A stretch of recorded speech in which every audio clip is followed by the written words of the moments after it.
DJ man mix it sound. Love how the girl they move with us, that's the girl. The girl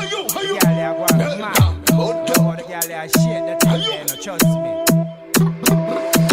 Sivana teshaka maro, sivana teshaka, ateshaka manambita mana ziva shaka labaya. Sivana teshaka maro, sivana teshaka. With Janara again, Sengara in action, Fachi Buju Bantan, Surila champion, Vachi Bastalayon, Latarinjang in Banda, Mishish, Tan, Betenush, Panja, Shad Boka Vangan, Nazafag, Sisini, Yatatuf, Nevia, Food Kel, Ken, Buta Kup, Shur, Ken, Sir, Tambun, Netuni, Namafaza, Neduria, Danamu, Vuasara, Umaru, Nani, Fanga,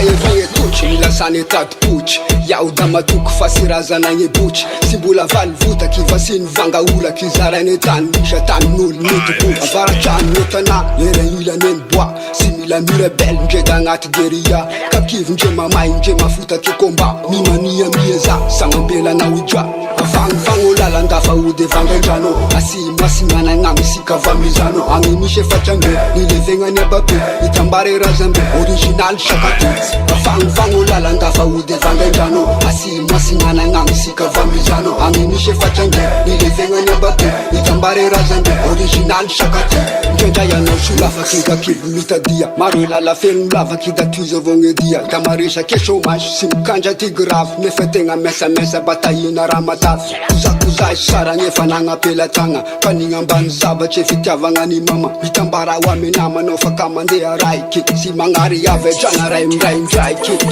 Nilangi ras fave sara tutumbane shua Isengara sima van zafa ngul beta lua Nar ne marau ne mekantau Ula zaza siaptau jamandini vanga bau Mangaza kul shai wangezana kivangai Rambula dancehall me domine janarai Sivotanga mai bro famanunga ho niveau Shultenga netanginja ngemfesa mai Vang olala ndafa ude vanganjano Asi masimana ngamisika vamizano Angimishe fachange nilevenga nyabape Itambare razambe original shakatu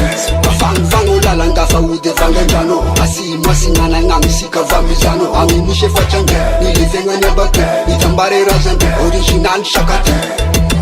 Sivana teshaka maro, sivana teshaka, ateshaka manambita mana ziva shaka labayao. Sivana teshaka maro, sivana teshaka. With Janara again,